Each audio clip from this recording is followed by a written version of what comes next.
Good day, everyone. I'm Shanong, and I'm here with Vera Velasco, and we work at the UTM Goat facilities. Today, we will be learning how to use the Hanna Grolin EC meter, a tester designed to directly measure electrical conductivity, or EC, and temperature for quick and accurate measurements. For today's tutorial, we will go over the following: the purpose or objective, the specifications, the materials required, a note before calibration, how to prepare the Hanna Grolin EC meter before calibration, how to calibrate the Hanna Grolin EC meter, how to use it to measure EC and temperature, an example setup and measurements, and some additional information. So, why is EC and temperature important? Well, measuring EC or electrical conductivity and the temperature of soil is essential for optimizing plant health. EC indicates the concentration of dissolved salts, helping assess the soil nutrient levels, which can directly impact plant growth. Temperature also plays a vital role, as it affects the solubility of nutrients within the soil. The Hanna Grolin EC meter provides precise real time measurements, making it a valuable tool for scientific experiments that require accurate monitoring of soil conditions to study plant responses and optimize experimental outcomes. For the specifications for the Grolin EC tester, it can measure both electrical conductivity or EC and temperature of soil simultaneously. The EC measurement ranges from 0 to 4 millisiemens per centimeter with a zero point zero 0.01 millisiemens per centimeter resolution. The EC accuracy at 25 degrees Celsius and a 0 to 2 millisiemens per centimeter is plus minus zero point 0.5 millisiemens per centimeter, while at a 2 to 4 millisiemens per centimeter is a plus minus zero point 0.3 millisiemens per centimeter. On the other hand, the temperature ranges from 0 to 50 degrees Celsius at a zero point 0.1 degree resolution and a plus minus 1 degree accuracy. So the materials you will need to prepare for calibration and measurement using the Hanna Grolin EC meter are the Hanna Grolin EC meter itself, a rinse bottle with distilled water, a wash beaker to collect dirty water, Kim wipes, clean gloves if necessary, a beaker to hold the calibration standard, a working aliquot of the calibration standard HI 7031 in a beaker, and your samples.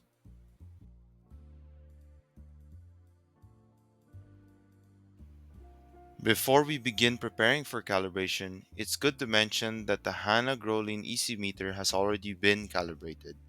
In the case that it needs to be recalibrated due to inaccurate measurements, you can follow the next steps. Before calibration, remove the black tube cover protecting the EC probe. After this, clean the probe by rinsing it with distilled water and drying it with Kim wipes. For the rest of the video, when we refer to cleaning the probe, this is how you will be doing it.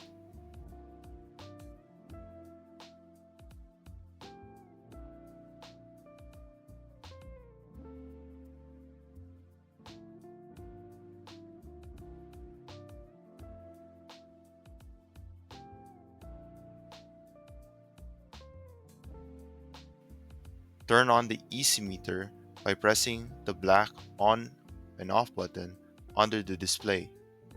You are now ready to calibrate. To calibrate the EC meter, begin by pressing and holding the on and off button until the off display is replaced by a cal display. Release the button, then you will enter the calibration mode where you will see a 1.41 USE displayed on it. Once you are in calibration mode, prepare the HI 7031 standard into a beaker. Pour enough calibration standard so that the probe tip of the EC meter can be submersed 5 centimeters into it. Make sure that the probe is 2.5 centimeters away from the walls and from the bottom of the beaker to ensure an accurate calibration. If the sensor touches the bottom or the walls of the beaker, it will display WRNG, indicating that the solution was not recognized. If the standard is recognized, you should first see an REC displayed on the screen, followed by a star, which indicates that the calibration is accepted. You can then clean the EC probe just like we learned earlier. You are now ready to measure. To begin measuring, stick the EC probe 5 to 10 centimeters into the soil. Make sure to be mindful of the roots in the plants and don't destroy them completely as this may potentially affect your results. Once you have stick the probe in, the EC and temperature value on the display will begin blinking. Wait till it stops and you can now record your values. Clean and dry the EC probe and you can continue measuring the next sample, making sure that you clean and dry for each sample you measure. For this video, we are showcasing an example setup featuring 4 distinct soil treatments under controlled temperature conditions. We will also interpret the EC values to understand how different treatments influence soil conductivity. The first treatment consisted of ProMix with no added water. As expected, the EC value was 0, indicating that without moisture, the salts in the substrate remain undissolved. This highlights that measuring EC in a dry substrate is ineffective, as adequate moisture is necessary to dissolve salts and obtain meaningful readings. In the second treatment, ProMix was combined with tap water, resulting in an EC of 0.41. This elevated value reflects the contribution of dissolved salts both from ProMix and the tap water itself, which naturally contains ions that increase the overall soil conductivity. The third treatment used distilled water instead of tap water with ProMix, yielding a lower EC of 0.19.